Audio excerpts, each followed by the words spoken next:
Buenos días, hermanos, los saludo en el nombre del Señor en esta mañana. Vamos a compartir alrededor de un pasaje bíblico que está en la carta que Pablo escribió a los Efesios y que trata de un tema que es muy importante y es muy relevante para la vida de todo cristiano. Como primera cosa importante, debemos decir que esta carta a los Efesios, Pablo la escribió en un periodo difícil de su vida. Él estaba en un tiempo de encarcelamiento en Roma, que ocurrió al final de su tercer viaje. Fue llevado cautivo a Roma, pasó un tiempo importante, pero también en ese tiempo Pablo no dejó de preocuparse de las iglesias por las cuales él había pasado, de las congregaciones que él había ayudado a levantar. Y se dio el trabajo, se dio el tiempo y la dedicación para escribir otras cartas también, para las áreas cercanas como Filipenses, Colosenses, la carta a Filemón. Destaca entonces en Pablo su carácter, de que a pesar de las circunstancias, siempre se ocupó y se preocupó de los creyentes que habían llegado a los pies de Jesús a través de su mensaje. Siempre me han llamado mucho la atención lo que son las alabanzas y especialmente lo que son los himnos. Por lo tanto, si imagináramos que Pablo fuese también aficionado a las alabanzas y a los himnos, hay un himno que se me viene a la mente y que podría resumir muy bien lo que fue el carácter de Pablo a través de su ministerio. Ese himno que dice: Cristo solo, Cristo siempre, nuestro todo, en todo Él es. Salva, santifica y sana. Pronto viene otra vez. Resume muy bien todo lo que Pablo predicó y podemos ver a través de las cartas que él escribió a las diferentes congregaciones. El tema de hoy tiene por título Preparándonos para la batalla. Por lo tanto, reflexionaremos acerca de la porción bíblica leída para tratar de descubrir en ella algunas cosas. Tratar de descubrir cuál es la naturaleza de la batalla que debemos pelear. Tratar de descubrir quién es y entender más quién es nuestro adversario. Cuáles son las armas y las estrategias que ocupa. Y finalmente, cuál debe ser nuestro rol en el desarrollo de esta batalla. Les invito, hermanos, a tener un momento de oración para pedir la dirección de Dios. Gracias, Señor, te damos en esta mañana, porque gracias a ti podemos congregarnos a través de la distancia para escuchar de tu palabra, reflexionar sobre ella y poder a través de la dirección del Espíritu Santo descubrir lo que tú quieres que nosotros hoy día escuchemos y podamos descubrir también el mensaje que tú tienes preparado para cada uno de nosotros. Quédate en todas las casas, en todas las familias que están representadas en este momento, que están conectadas y que nos están viendo. Quédate en cada una de ellas y sé tú dirigiendo, Señor, todo lo que vayamos a hacer. Te damos gracias por esto en el nombre de Jesús. Amén. La audiencia principal de esta carta a los Efesios es la iglesia en esa ciudad. Es importante también tener alguna información respecto de esta ciudad que nos va a servir también para entender el mensaje de Pablo más adelante. Éfeso era una ciudad ubicada en el Asia Menor, lo que hoy día es Turquía. Era el asiento oficial del gobernador romano, por lo tanto una ciudad muy importante. Tenía una posición estratégica como puerto en el Mediterráneo oriental. Era una vía de comunicación comercial hacia el Asia Mayor, Por lo tanto, mucha gente, muchos comerciantes pasaban y transitaban por ahí. Por lo tanto, era una ciudad cosmopolita que, debido a esas características, tenía también por característica principal la proliferación del paganismo, el politeísmo y las prácticas esotéricas, como diríamos hoy en día. Además de eso, también debemos agregar todo lo que es la filosofía griega, que existía desde el siglo VII a.C. en ese lugar. Por lo tanto, existía un sincretismo religioso que redundó en muchas de las herejías, interpretaciones desviadas de la doctrina que Pablo critica y trata de corregir a través de su carta. Éfeso era entonces una ciudad importante en ese tiempo, pero no solo por el comercio, como lo hemos mencionado, sino que también por una razón religiosa. En Éfeso existía el culto a la diosa Diana o Artemisa, diosa virgen de la casa y la fecundidad. El culto a Diana era masivo, gente de todas partes concurría a ofrecer ofrendas y participar de las actividades que existían alrededor de su culto. Por ejemplo, era común la prostitución de hombres y de mujeres. De regreso a Jerusalén, en su tercer viaje, Pablo se detiene en esta ciudad. Su ministerio se extendió casi 3 años en aquel lugar. Podemos imaginar el trabajo que debe haber tenido en Éfeso, considerando las características existentes que hemos mencionado.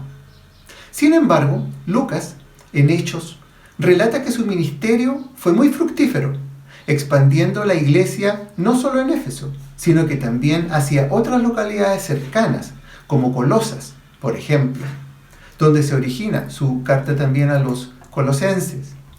Sin embargo, Pablo se encuentra con algunas dificultades que fueron parte de la batalla espiritual que debió dar en ese lugar.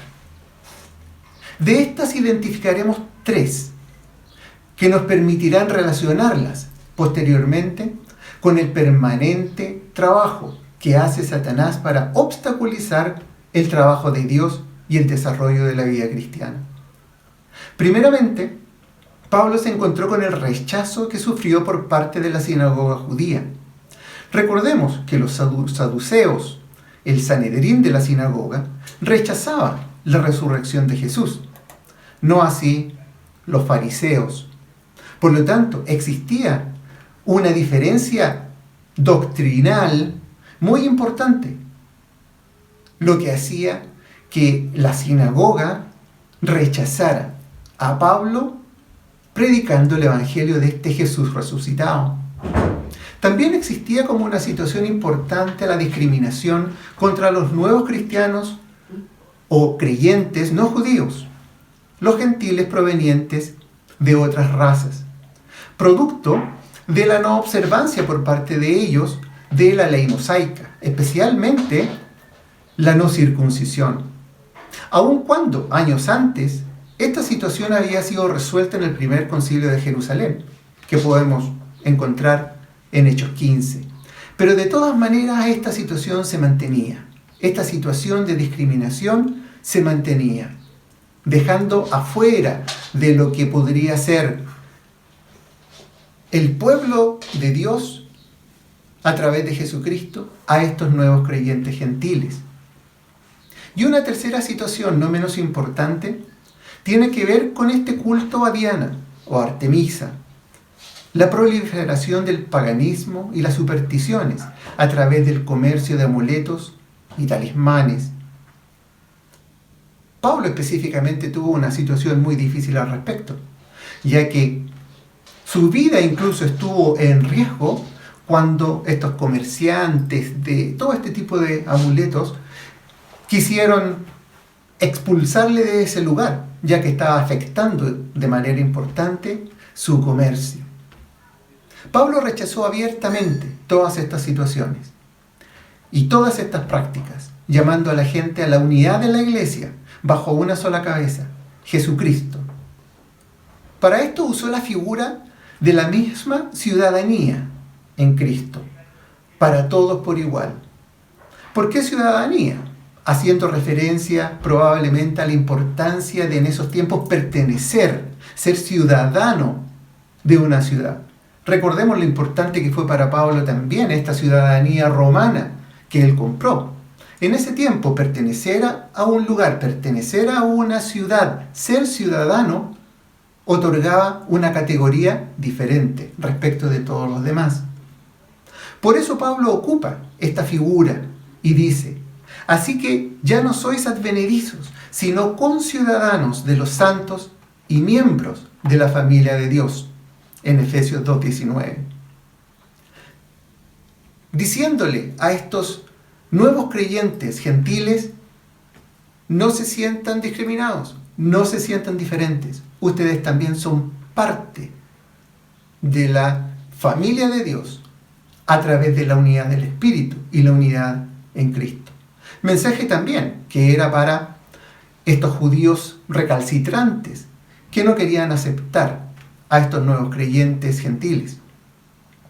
Y respecto del tercer problema que mencionamos, Pablo también escribió: sed imitadores de Dios, pero fornicación y toda inmundicia o avaricia, ni aun se nombre entre vosotros, como conviene a los santos, ni palabras deshonestas, ni necedades, ni truhanerías que no convienen, sino antes bien acciones de gracia. Efesios 5 del 1 al 4. Pablo enfrentó esta batalla con su conocido carácter, señalándole a ese pueblo cuáles eran los caminos incorrectos, cuáles eran los caminos que estaban reñidos con la moral cristiana. Y Pablo enfrentó esa batalla con ese carácter que le caracterizó. Él mismo, en sus palabras, a su discípulo Timoteo le señaló ya hacia el final de su ministerio: he peleado la buena batalla. En otras palabras, Pablo dice: me he enfrentado a Satanás en todas estas áreas, en todos estos aspectos. Le he resistido y junto con Jesucristo hemos ganado. La prueba está en los millones que a través de su ministerio han conocido el mensaje de Jesús hasta nuestros días. ¿Cómo lo hizo? ¿Cuáles fueron sus estrategias? Para responder a estas preguntas, revisaremos nuevamente y con mayor detención la porción bíblica que se leyó hoy día. El versículo 10 señala: por lo demás, hermanos, fortaleceos en el Señor y en el poder de su fuerza, vestíos de toda la armadura de Dios para que podáis estar firmes contra las acechanzas del diablo. Pablo parte identificando claramente quién es nuestro enemigo: el diablo, Satanás, Belcebú, o como queramos llamarle. Por lo tanto, la pregunta es, y primera pregunta importante: ¿cree usted en Satanás?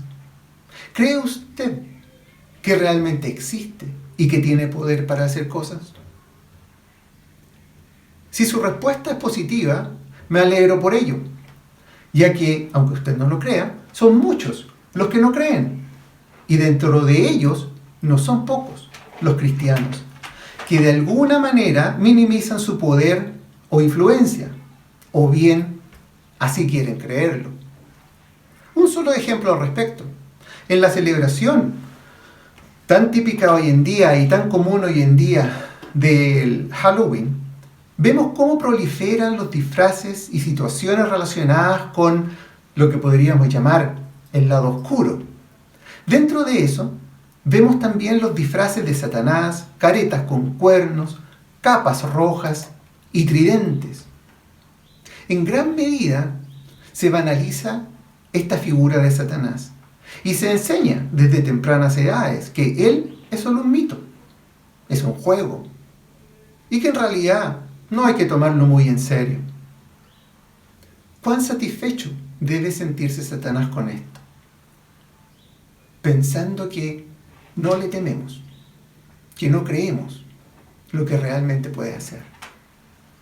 La Biblia, por el contrario, enseña que Satanás es real y preexistente a nosotros. Así lo podemos ver en Job 38, 6, 7, cosa que ustedes pueden ver posteriormente con mayor calma. ¿Cuál es su propósito? Hay dos referencias importantes que podemos encontrar. Una en Isaías, capítulo 14, del 12 al 15, y en Ezequiel, capítulo 28, del 12 al 17. Al igual que la anterior, usted la puede buscar en su casa y leer con mayor calma. Ahora solo mencionaremos que en ambos casos se dice que Satanás, habiendo sido creado como Lucifer, Lucifer significa el portador de luz. Era un ángel de alto rango que por causa de su hermosura, conocimiento y ascendencia se rebeló contra Dios y quiso ser como Dios. Satanás desea lo mismo que Dios. Ese es su propósito. Desea ser adorado por la creación. Pablo también señala, como lo hemos leído anteriormente, que debemos estar firmes contra las acechanzas del diablo. ¿Qué son estas acechanzas? ¿A qué se refiere Pablo con esta palabra acechanzas? No son otra cosa más que las amenazas contra el cristiano. Amenazas que pueden afectar cualquier área de la vida, ya sea la personal, la familiar, laboral y también el área congregacional. Y Satanás usa estas acechanzas a través de estrategias bien definidas. ¿Cuáles son estas? La primera que debemos mencionar es a través del engaño. Recordemos que uno de los problemas que enfrentó Pablo en Éfeso fue el paganismo, la idolatría y el apego a las supersticiones. Pablo fue amenazado, como dijimos, de muerte por amenazar la proliferación y el desarrollo de estas prácticas. Satanás usará cualquier medio para mostrar a Dios donde no está. Hoy en día no hay un culto a Diana,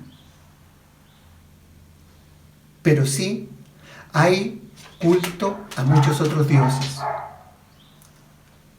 Dioses que son religiosos, dioses que también pueden ser materiales, como el dinero o el poder. Hoy no se venden templos de plata, como se vendían en ese tiempo a los que acudían al templo de Diana. Pero hoy día hay otras figuras. Hoy día hay otros amuletos que prometen dinero, salud, amor y todo lo que representan las necesidades humanas. Vemos también cómo se ha levantado una idolatría al ser humano mismo, quien a través del descubrimiento y desarrollo de sus capacidades innatas es capaz de solucionar todos sus problemas. Las heridas del alma, la soledad, las depresiones, los problemas económicos, etc. Pero una cosa que pasamos por alto muchas veces es que eso también requiere de un gurú. Eso también requiere de un facilitador, o como quieran llamarle.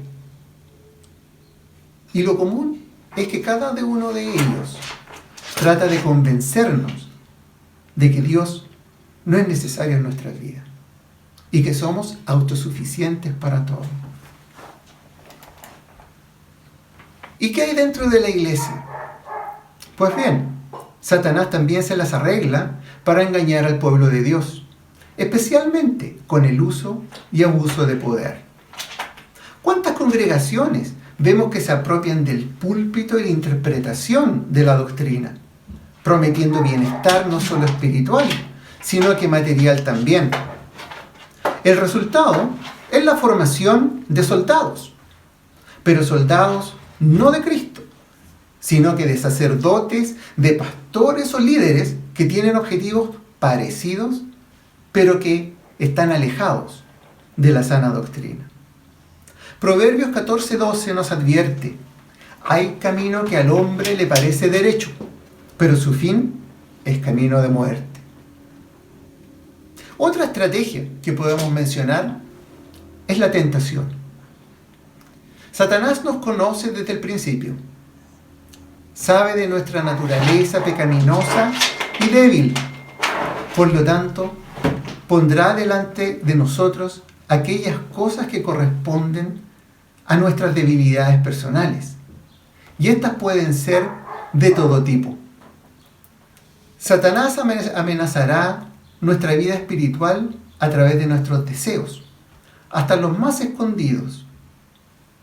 Habrán diferentes tipos de tentaciones en el ámbito sexual o placeres humanos, en el ámbito laboral, como las ansias de poder, dinero, beneficios, etc.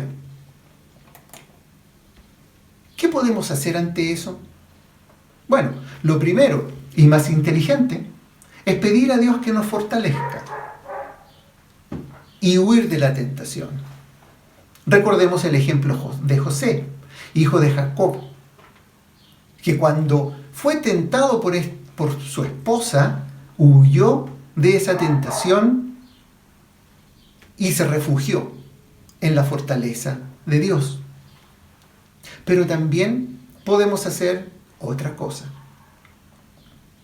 Un estratega del siglo V, llamado Sun Tzu, señaló lo siguiente: hacerte invencible significa conocerse a sí mismo.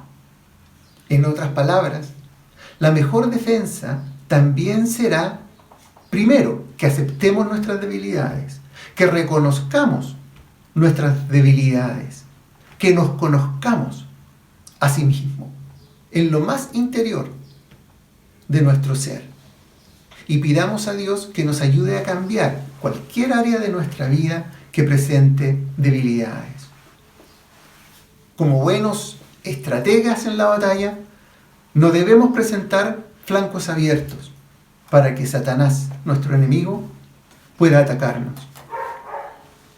Y como última estrategia que mencionaremos es el desánimo. El desánimo es un sentimiento producto de una serie de emociones que son reacciones ante situaciones frustrantes. En el área cristiana, esto puede provocar un convencimiento de una incapacidad para vivir la vida cristiana. Desgraciadamente, no son pocos los cristianos que se sienten no merecedores de la gracia de Dios. Y debemos saber claramente que quien está detrás de eso es Satanás. Quien está detrás de nosotros, acusándonos y haciéndonos creer que no somos merecedores de la gracia y del amor de Dios. Una prueba de esto puede ser un simple ejercicio. Si le preguntamos a 100 personas en la calle y le decimos: mire, si usted hoy día muere, ¿cree usted que se va al cielo con Dios? ¿Cuáles creen ustedes que serían las típicas respuestas? Bueno, por una parte, nos van a decir: mire, en realidad a mí eso no me interesa mucho y no me preocupa. Pero habrán muchos que dirán: mire, ¿sabe? No lo sé. No estoy seguro.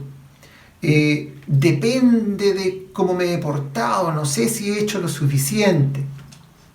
Bueno, esa es una mentira de Satanás. Eso es un engaño de Satanás. Su palabra es clara. Su palabra dice: porque por gracia sois salvos por medio de la fe. Y esto no es de vosotros, pues es don de Dios, no por obras, para que nadie se gloríe. Esa es la claridad del mensaje de Dios. No caigamos en los engaños de Satanás. No hay necesidad de sacrificios, padecimiento de cargas, penitencias dolorosas, ni amuletos. Como decía el himno que mencionamos al principio, solo Cristo sana nuestra vida, santifica nuestra vida y salva nuestra alma. Respecto del terreno de batalla en el cual debemos movernos, Pablo nos dice que la lucha no es contra sangre y carne, sino contra principados, contra potestades, contra los gobernadores de las tinieblas de este siglo, contra huestes espirituales de maldad en las regiones celestes. El terreno de la batalla es netamente espiritual, por lo tanto, muy difícil de resguardar. Satanás puede estar en cualquier parte de nuestra vida, listo para atacar. Primera de Pedro, capítulo 5, nos llama a velar. Eso es estar preparado, estar en guardia, resguardando nuestro territorio, no permitiendo que penetre con sus engaños y artimañas en ninguna área de nuestra vida. Es un terreno difícil, pero no imposible. Y finalmente, un elemento muy importante dentro de esta batalla espiritual que debemos enfrentar. Y esos somos nosotros mismos, los cristianos. ¿Qué debemos hacer?